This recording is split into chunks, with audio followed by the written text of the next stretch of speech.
government is a government of laws, not a government of men. And what that means is that we govern ourselves based on a constitutional system and based on the rule of law. But yet we've seen across this country over the last few years, individual prosecutors take it upon themselves to determine which laws they like and will enforce and which laws they don't like and then don't enforce. And the results of this in cities like Los Angeles and San Francisco have been catastrophic. You could go in San Francisco and steal a certain amount of merchandise, and you just would, by definition, not be prosecuted. That has undermined public safety. It has really hurt these communities and has been devastating to the rule of law. So as I saw that happening across the country earlier this year, I asked my staff in my office to look around the state of Florida and to make sure that that was not going to happen here, where you would have individual prosecutors nullify laws that were enacted by the people's representatives. They spoke with law enforcement throughout the state, they spoke with line prosecutors throughout the state, and it all came back to this area here, the 13th Judicial Circuit in Hillsborough County. And the response that we got was a lot of frustration on the part of law enforcement for criminals being let go and crimes not being prosecuted. And so we looked into it and we compiled a lot of the record, and I can tell you it's been a very, very troubling record. So the prosecutor, state attorney for this judicial circuit, Andrew Warren, has put himself publicly above the law. In June of 2021, he signed a letter saying that he would not enforce any prohibitions on sex change operations for minors. And that's a debate that we're having mostly administratively and through medical licensing in Florida, but other states have enacted penalties on the people that would perform those, which are really disfiguring these young kids. And he said, it doesn't matter what the legislature does in the state of Florida, he's going to exercise a veto over that. He's also instituted policies of, quote, presumptive non-enforcement. And this involves an array of different things, and you'll probably hear Sheriff Cronister and some of the other law enforcement officers talk about it, but that is not consistent with the role of a prosecutor. Yes, you can exercise discretion in an individual case, but that discretion has to be individualized and case specific. You can't just say you're not going to do certain offenses. And then most recently, after the Dobbs decision was rendered by the U.S. Supreme Court, he signed a letter saying he would not enforce any laws relating to protecting the right to life in the state of Florida. And mind you, we have had prohibition on third trimester abortions for a long time. We've had prohibitions on partial birth abortions for a long time. And then most recently, the legislature enacted and I signed protections for unborn babies at 3.5 months. And when they are aborted, it's typically done through a dismemberment procedure, which is really inhumane. Nevertheless, that is what the legislature has enacted, and it's not for him to put himself above that and say that he is not going to enforce the laws.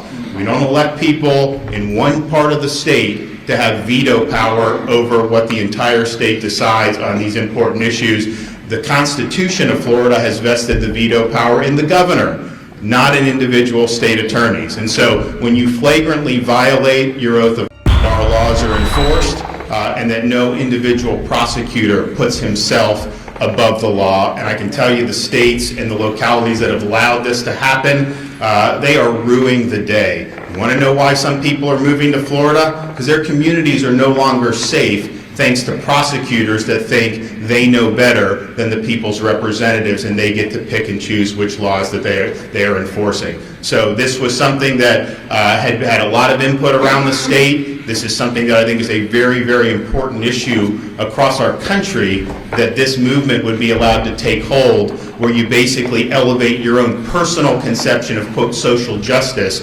over what the law requires of you. And I would note, those who say this represents social justice, look at San Francisco. They had to recall this prosecutor who was put in, funded by people like George Soros, saying he's not going to prosecute. They did the recall election. He was recalled, even in a very liberal jurisdiction, but the places that voted to keep him were the affluent communities who are not bearing the brunt of the policies. The places that voted to recall him were the working class communities because they bear the burden of ignorance and refusal to enforce the law. And so what this is all about is really, when you uphold the rule of law, you are protecting the most vulnerable in our society. That's why we have a rule of law. And so I think today's action is obviously warranted. I know that there'll potentially be some, Florida Senate could potentially see this depending on how things are going out. But I just think that to take a position that you have veto power over the laws of this state is untenable. And I think it warrants the suspension and eventual removal of office. And so we're happy to be here with a number of people in law enforcement. And so I want to thank my friend and the sheriff here, Chad Cronister in Hillsborough County, and I'm going to have him come up and say a few things.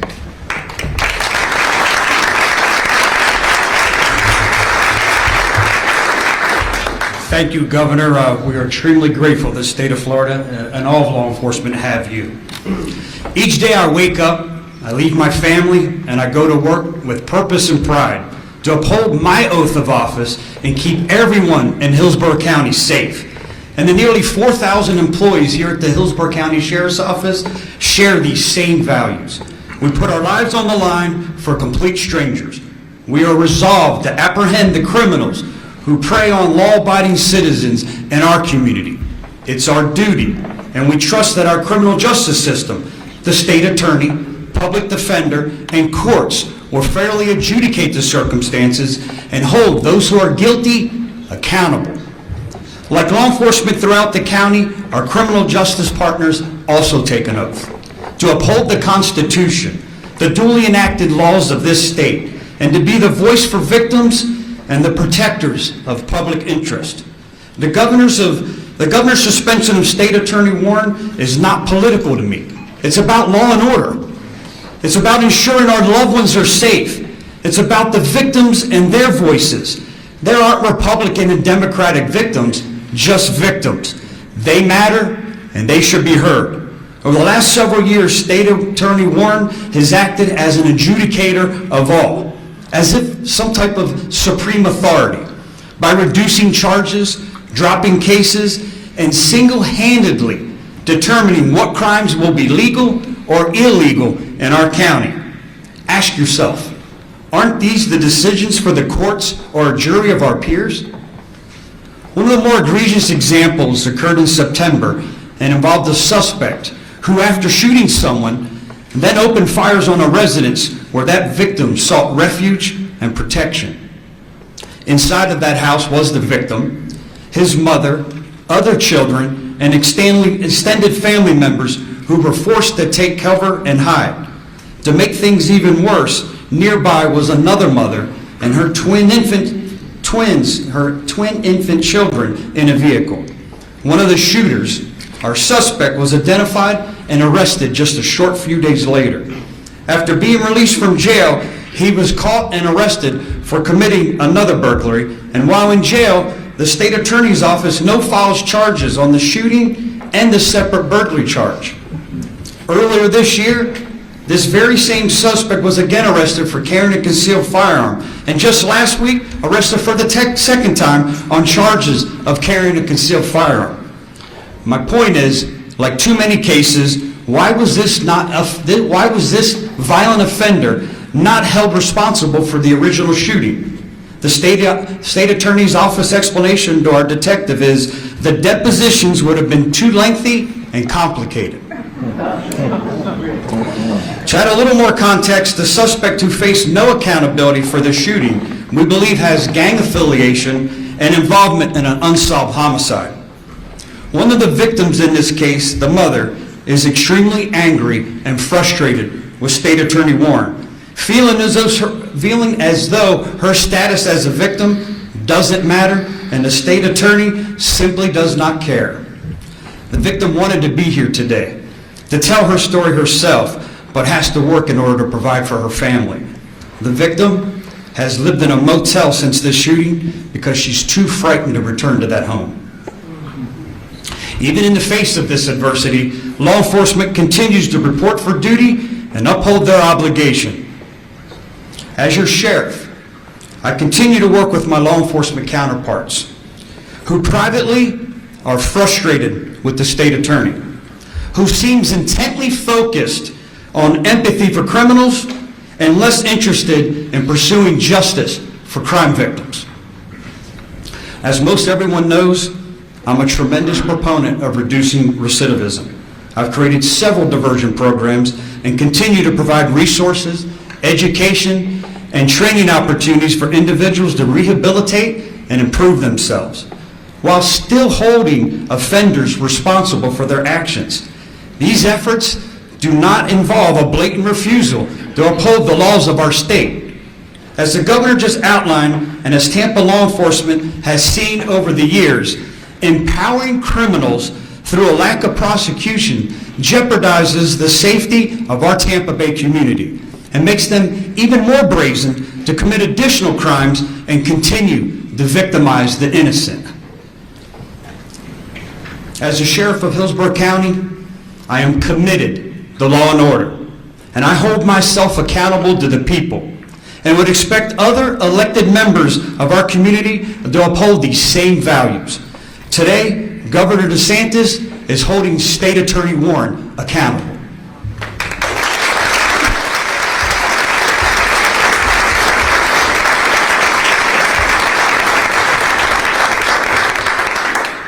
Okay, another one of our great sheriffs that many of you know, Polk County Sheriff Grady Judd.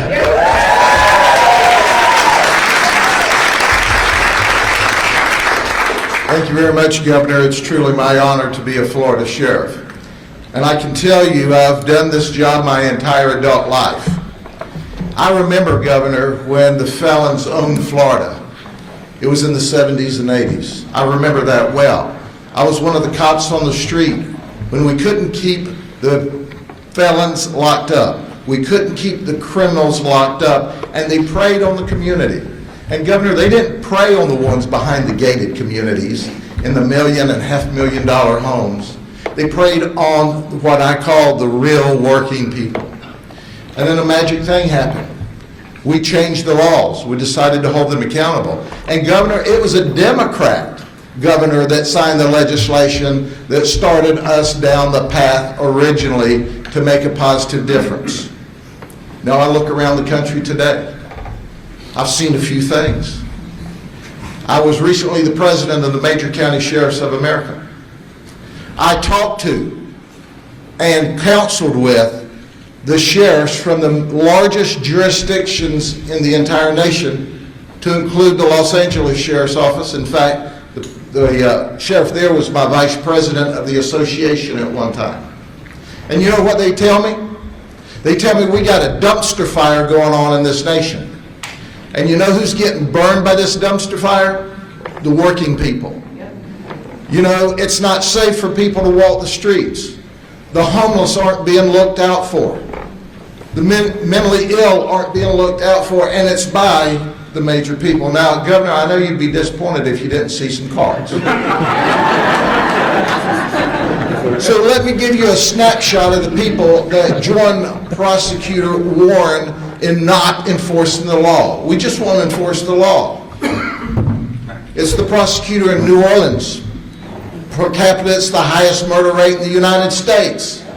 You're going to see a common theme here in a minute. San Francisco, where businesses are closing, where they threw the prosecutor out because they weren't holding criminals accountable. Chicago, I think that speaks for itself. Los Angeles, where the sheriff told me I've got 60,000 homeless. We have criminals running wild. We have innocent people being victimized. And who's responsible there? The prosecutor, the chief prosecutor, who's allowing it to occur. He has the law, he has the tools. Baltimore, Maryland. But that's not all.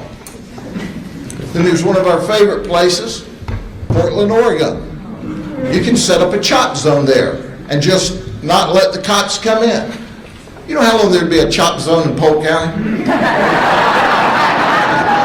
As long as it takes me to drive back there from here. New York, where they're not holding people accountable. Seattle, Washington, and Washington, D.C. So what's the commonality here? Just go look for yourself. Look at the data. The murders are up. Innocent people are being murdered where prosecutors don't do their job. My friend Chad Cronister just gave you an example. We don't have time to stand here all day, but listen.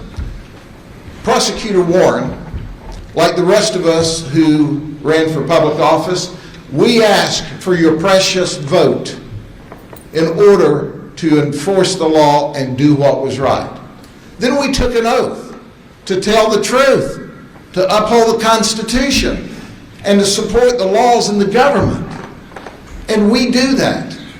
And we're led by the greatest governor in the United States of America.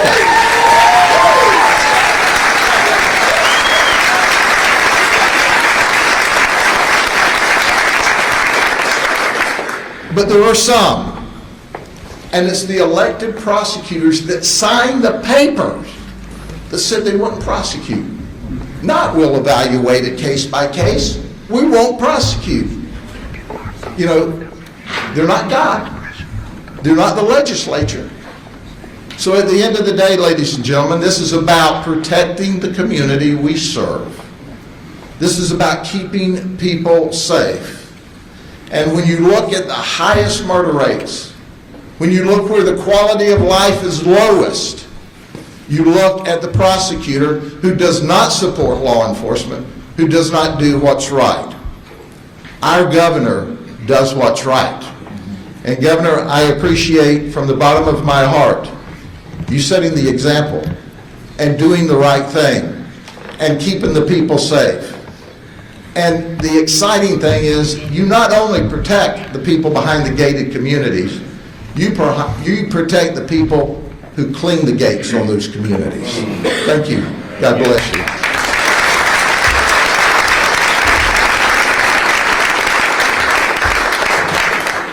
And now with the unenviable task of following Grady is Chris Nacco from Pasco County.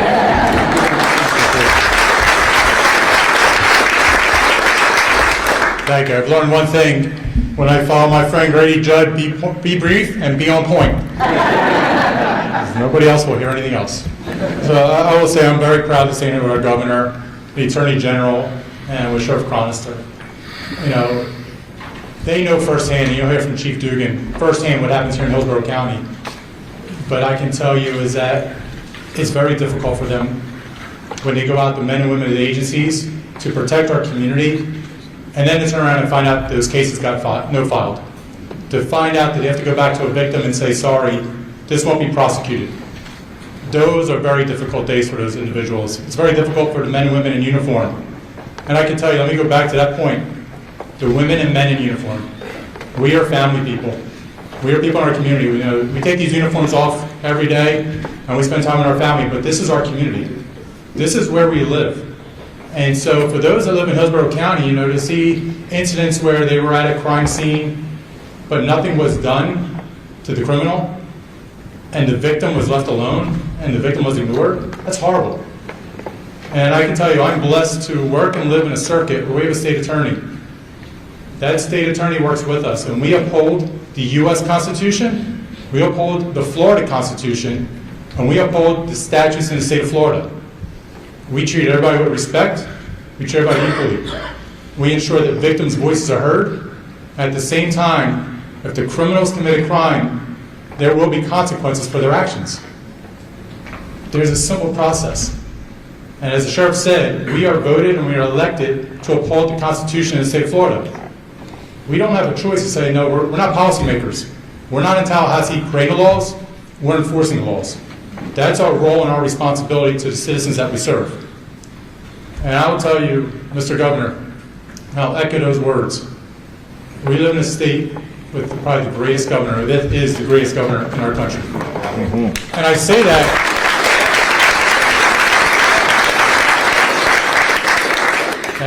that because I'm not a native Floridian. I moved down myself, but I have buddies that I went to high school with. They're in law enforcement up in other states. and they will tell me how difficult it is for them. They will tell me what they go through, and they say, I'm just trying to get to my pension. That means they're just trying to get to retirement so they can move. We live in a state, we have a governor that will defend us. He will make decisive decisions.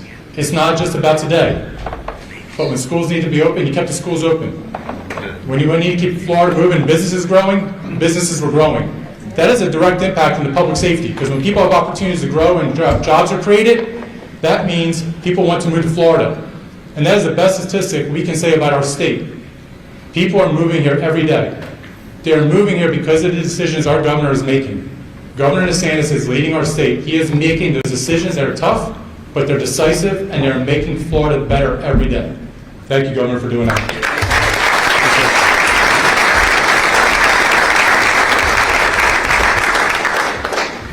All right, well, we're rolling with Tampa Bay Law Enforcement Hall of Fame with now our Attorney General from here in Hillsborough County, Ashley Moody.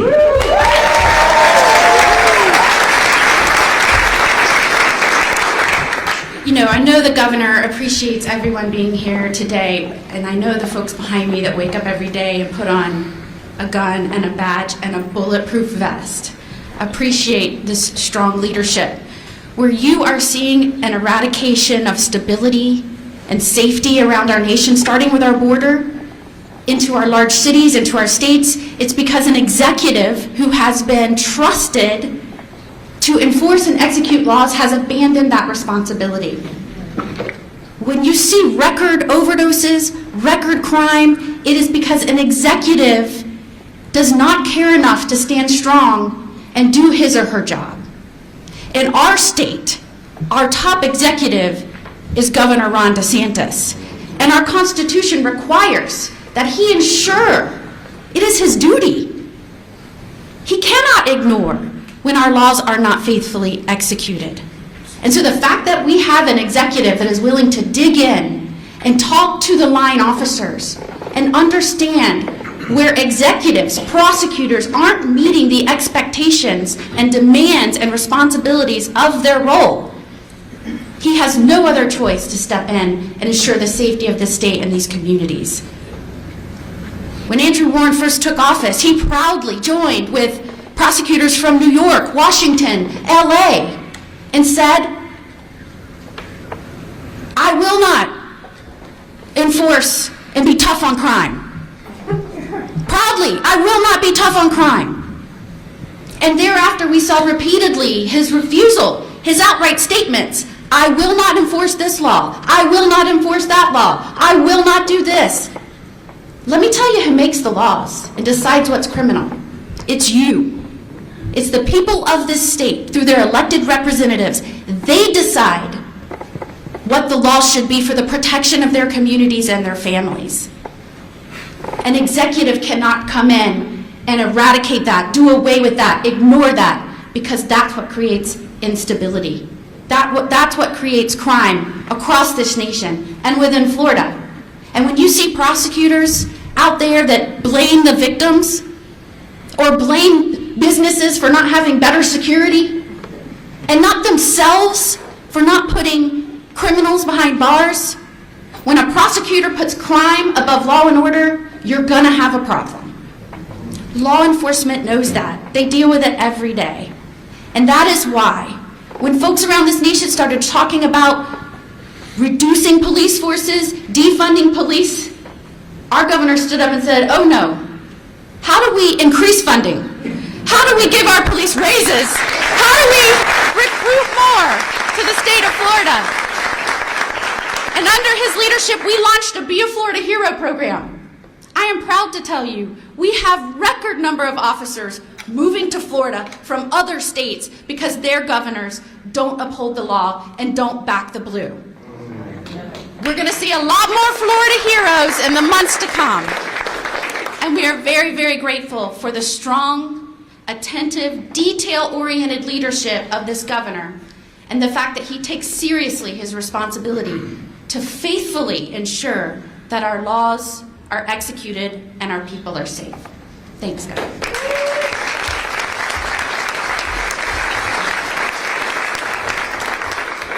The Okay, former chief of police here in Tampa, Brian Dugan. Thank you. You know, when it comes to Sheriff Chronister, Sheriff Judd, Naco, and our good governor, clearly I drew the short straw when it came to good looks and hair. So. But thank you for having me here. You know, Governor, it's a bittersweet day, quite frankly. We should not be here. We should have had someone who did their job. The governor should not have had to come to Hillsborough County and clean up our mess. And that's really what it comes down to. And I appreciate the fact and admire the fact that you have the intestinal fortitude to stand here and do this. And this is a governor who's not afraid to stand alone in the storm. And I will always stand by you.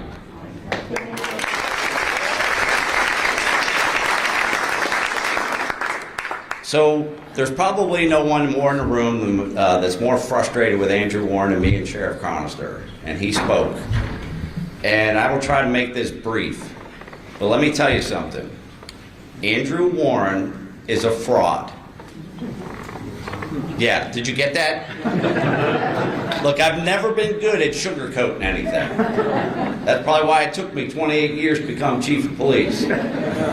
He's a fraud. He has misled the people of Hillsborough County. Do you remember back during the riots when we arrested 67 people one night? And then a few weeks later, he has a press conference. And what does he say in his press conference? He says that there were no acts of violence, no property damage. He must not have read the police report. There were pictures of a police car with broken windshields.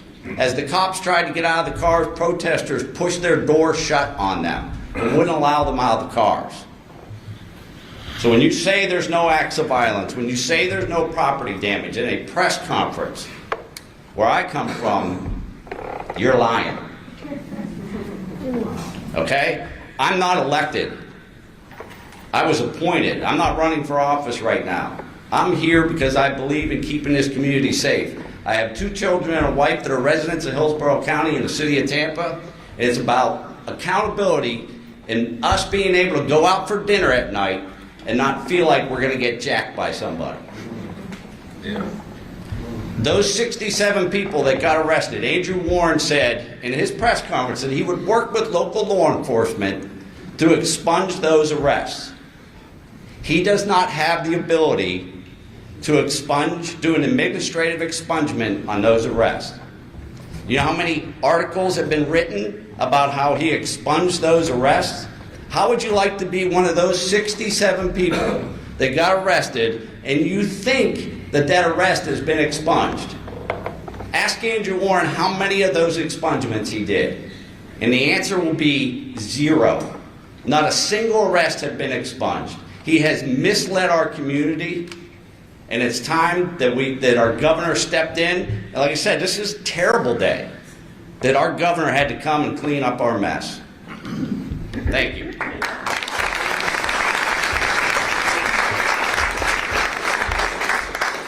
Okay, now we have Representative Mike Beltran from the Florida House. Well, thank you, Governor, and thank you, everyone, for being here. These are some really tough acts to follow, and I'm one of the few folks up on this stage who doesn't have a gun and a badge.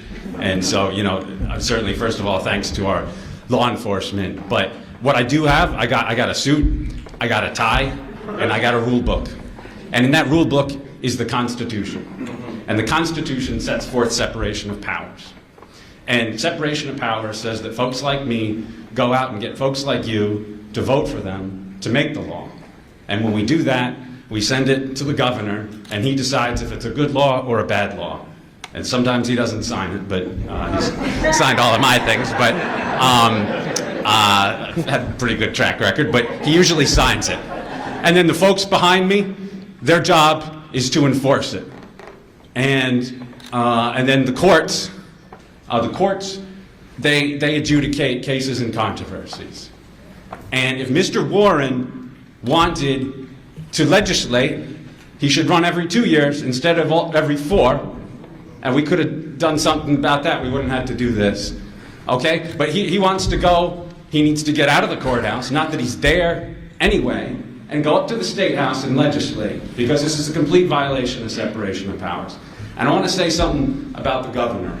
Okay, I was reading a book by a former senator, and it said, it's not so much what you do in the situation you're in, it's what did you do differently than somebody else who's in that same situation. And we have 50 governors, and we got about a dozen states where there's prosecutors like Mr. Warren. And some of those prosecutors have been recalled. But we haven't, this is the first governor that stood up and said enough is enough. Okay?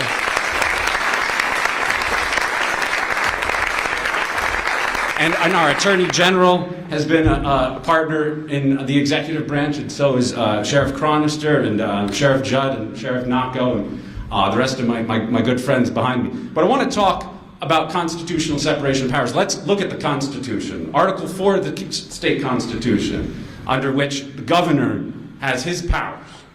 Second sentence, Section 1A. Second thing that it says about the governor. Take care that the laws be faithfully executed.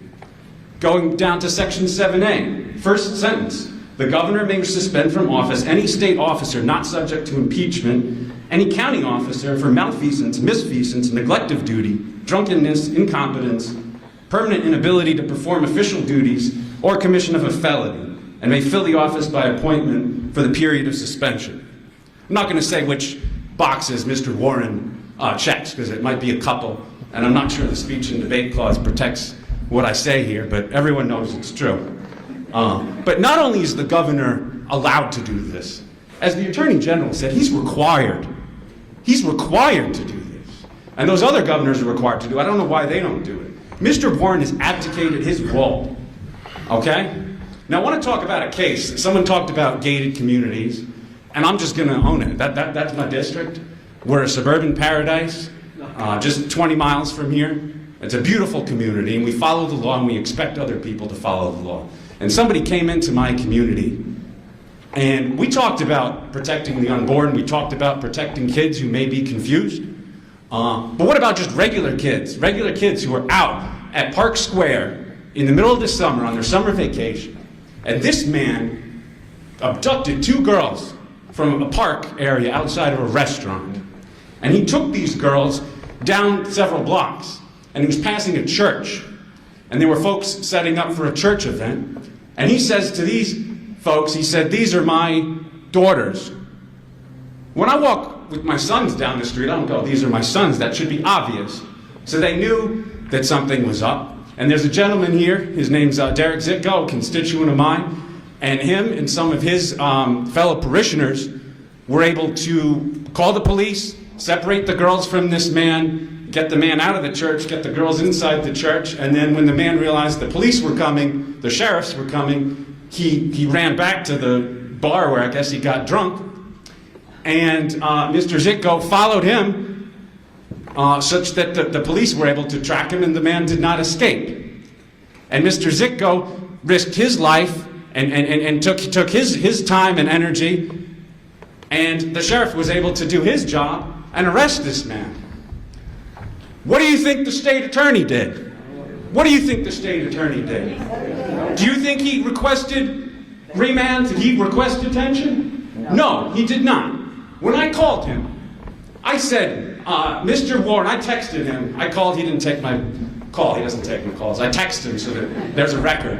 I texted him, and he said he had someone else call. He wasn't man enough to call me back. He had someone else call me back. He's the conservative handler at the office. Very nice guy. And he says, I can't give you the file. It's a pending investigation. So I said to my aide, I said, go down to the courthouse, pull the tape. It's a public record. They have to give it to you whether they like it or not. Pull the tape. 50 seconds.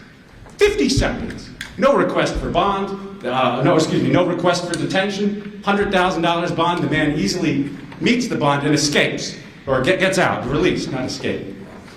I'm so mad I'm having trouble with it. I usually don't have trouble with this type of thing. And then I called, I said, I want you to make the motion. I want you to file all the charges. And they don't do that. And then we were able to come up with a solution. I'm not going to say what it was. I don't know where the guy is. It was a temporary solution. I heard he was in Colorado or someplace. I don't know where he is. And my question is, he should be in the jail. We should know where he is. And if not him, who belongs at the jail? And if not now, when are they planning to put him there? And if Andrew Warren was going to wait for another child? And if Andrew Warren's not going to put him in the jail, then what do we need him for? That's right.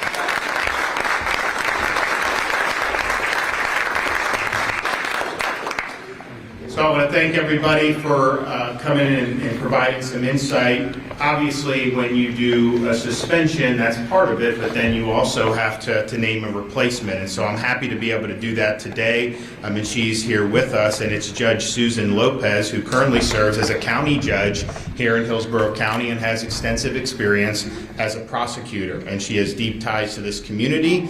She did serve 15 years in the office in the 13th Judicial Circuit, and I think she understands the role of the state attorney is to apply the law and enforce the law, not pick and choose which laws you like and which laws you don't like. Okay, Judge, come on up. All right.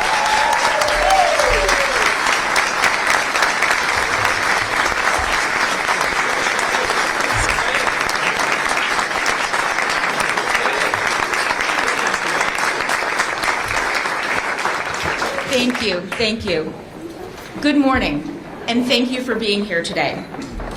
I want to first thank Governor DeSantis for placing his trust in me to execute the duties of State Attorney of the 13th Judicial Circuit.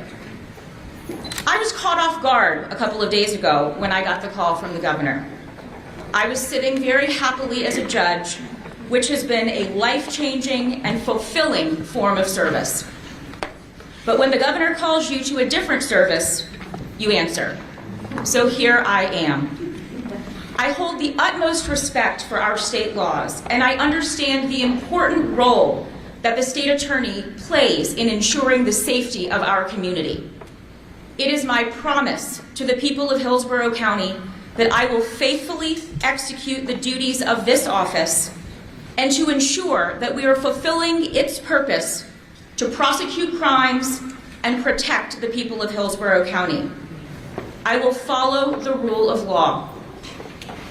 And to the hardworking people of the Office of the State Attorney of Hillsborough County, I look forward to rejoining you in our shared mission to protect the people of Hillsborough County.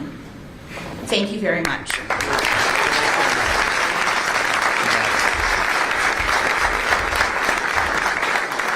Congratulations. And so we're, I think it is true, you don't want to have to be here, but we really believe that this is a law and order state. We are not going to back down from that 1 inch.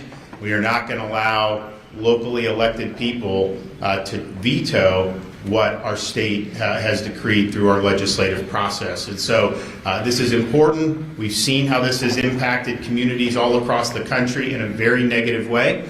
And at the end of the day, when you take an oath to support and defend the Constitution, you must take care that our laws are faithfully executed, and that will start happening in Hillsborough County beginning today. Okay. Are you going to ask on topic today? Okay. You've made your case. You have some powerful supporters behind you right now. But Andrew Warren was elected by the people of Hillsborough County not once but twice. So what do you say to people in the community who say that you're taking a good vote away? Well, the conduct that he has done has fell below the standard that's required of the Florida Constitution. When you're saying you're not going to enforce certain laws you don't like, that's a neglect of duty. That, quite frankly, is incompetence as defined in Florida law. And Florida courts have been very clear that saying you're just not going to enforce the law is by definition a dereliction of duty. And so what we're doing is just, as they said, I mean, in some respects, I'm here, I have to do this. I mean, that's my job to ensure that the laws are faithfully executed. And so we have that process in place for a reason. because I think the people that framed our most recent Constitution understood that you would need to have some accountability. And yes, I understand you have these processes, but quite frankly, we can go back and look at some of these elections and all the money that's coming in from people that do not live in Florida and are really trying to push an agenda on the people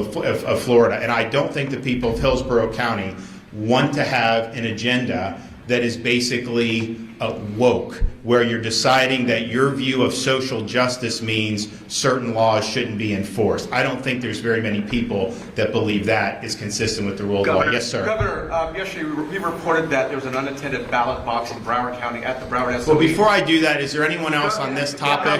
Governor, Yes. during your deliberations on this decision that you made, did at any time you have a discussion with Andrew Warren or ask him to explain himself? No, because I was looking at the actual facts that were provided to me. We were able to, my office consulted with a lot of people. This was a statewide review to make sure that we were not going down the road of San Francisco, Los Angeles. And like 95% of it was all right here in Hillsborough. Everything anyone said was right here. I didn't hear the same in Duval or Miami-Dade or any of that. It was all right here. And then to see these blanket statements like saying that you're not going to enforce a prohibition on giving minor a sex change operation. A 12-year-old boy can't go in and get a tattoo, but yet somehow, if the legislature were to say that you can't get a sex change operation, and then we have laws that have been enacted. And so he was the only one that was making those types of declarations. He was the only one signing his name to letters that basically said, to hell with the people of Florida, I'm going to do what I want. We take care that the laws are faithfully executed. Not every law on the books in Florida do I agree with. I mean, it is what it is. And yes, there's sometimes the legislature will put laws on my desk that I veto, and then it doesn't become law. They have the ability to override. They haven't done that yet. But that's just the way the system works. And for example, if it ever got to the point where I vetoed a piece of legislation and the legislature overrode it, I don't think that'll happen, but if it did, then I would be duty-bound to enforce that law. I can't just say, you know what, and throw a hissy fit and say, oh, I don't think it's good, and I'm not going to enforce. That's not the way the law works. And so and if you look around the country, the root of a lot of the problems is that this idea has taken hold that you can be a law unto yourself as a prosecutor. That it doesn't really matter what the legislature does. If you believe that law conflicts with your idiosyncratic vision of, quote, social justice, then that gives you veto authority. And that is not how a constitutional system can operate. That is not how a rule of law can operate. And ultimately, you cannot have safe and strong communities if we're not having enforcement of the law. There's been criticism of Andrew Warren for a while from law enforcement officials, but what was it that led you to ultimately make this decision? Was it his signing that letter regarding not prosecuting abortion cases last month? Well, so as I said, as these problems around the country were coming to a head, I asked my office earlier this year to do a survey of what's going on in Florida to see, because there's not every prosecutor is going to write on a sheet of paper, I'm not prosecuting, I'm going to ignore. I mean, that's a very egregious thing to do. But you will have sometimes policies which are de facto nullifications of the law. So they will say, well, you may be able to prosecute, but in circumstances that would never happen. So it required them to go and do a lot of different things. But yes, when you have the 2021 letter saying no matter what a state declares about protecting child welfare with respect, I mean, they use these euphemisms, but what it is they're literally chopping off the private parts of young kids. And that's wrong. And we're doing stuff administratively and with medical licenses. But the legislature in Florida may want to come in and do something more significant on that. Okay, well, you're going to presumptively say you can't do it. Some of the policies that have been in place. And then after Dobbs comes down, where the Supreme Court said this is returned to the states to say that the laws that we have, you're just not going to enforce any of them. And he drew no distinction. I mean, we've always had prohibition on third trimester abortion. We've always had prohibition, or at least for a while, on partial birth. And now the 3.5 months, it's, okay, that was a legislative debate. There were some people that had different views on it. The legislature passed it, I signed it, so that's what you have to do. So those are really, I think, egregious. And again, it's beyond just exercising discretion, whereas discretion would be I may get an individual case and make a determination, that we're not going to go with prosecution because you have limited resources, what have you. Where it goes across the line is where that ends up being used to effectively nullify what the legislature has done. And clearly you've had that here in Hillsborough County. All right, Javier, is that the Broward? So I just saw that this morning. We have now an election integrity unit. We've got people that are investigating different things as these things come up. That's exactly why we did this, because we can pass all the great laws we wanted in Florida. We're very proud that we've made ballot harvesting a felony in the state of Florida. We're very proud that we have voter ID, not just for going in to vote in person, but for requesting an absentee ballot.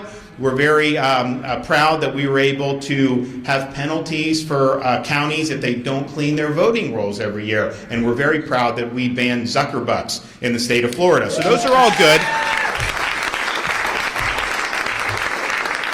Those are all great, but then the issue is okay, you can have that, but then people violate it and then there's no accountability, then where does that leave us? And so that's why we asked the legislature to enact an election integrity unit in state government where we have investigators, we have law enforcement, we have the ability to work with the Attorney General's office, with our statewide prosecutor, to be able to hold people accountable if they're not following the law. So we have very clear rules. First of all, you cannot put drop boxes in the middle of the community in Florida anymore. We got rid of that. If someone wants to return an absentee ballot, they can drop it off at an election site, but wherever they're putting in a ballot needs to be monitored by an election official the whole time. And there's video coming out saying this thing's just sitting there with no monitoring. That obviously isn't consistent with the law. So we have in place the ability to investigate this stuff. That is being done, and we're going to make sure that our elections are done consistent with the laws of the state of Florida. And you look around the country, they've been doing these elections in different parts this year, and you have an election, and then you have votes coming in for days and days. People don't even know how many votes are out. It takes them forever to count. It's a very opaque process. We don't believe in that in Florida. We believe it's got to be transparent. We believe you count the votes and you declare a winner on election night. That's not that difficult to do. We're one of the biggest states and we're able to do it. Why can't some of these other states do it? So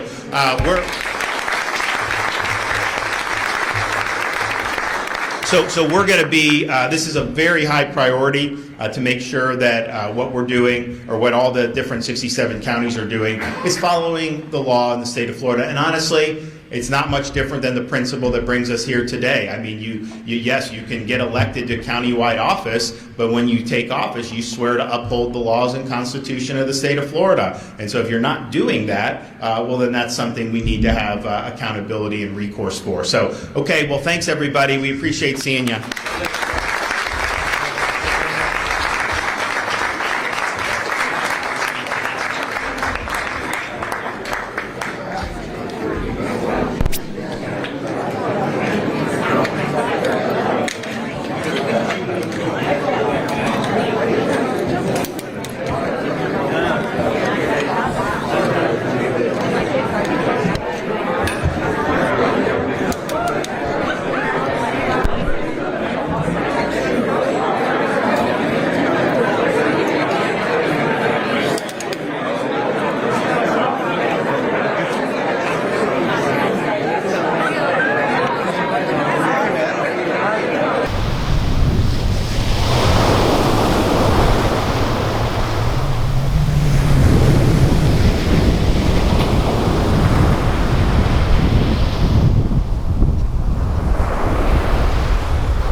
I am soaked. Can we get a shot here? And the only way that we can have conversations that allow the passion that we want is through values. What kind of values? I'll tell you.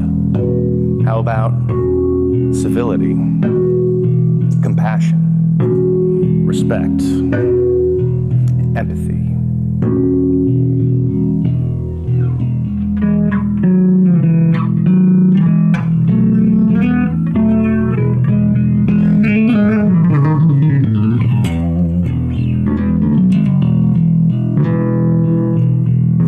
So if you enjoy the kind of music I'm playing, which combines and balances the idea of thoughtful notes, mindful execution, and passion,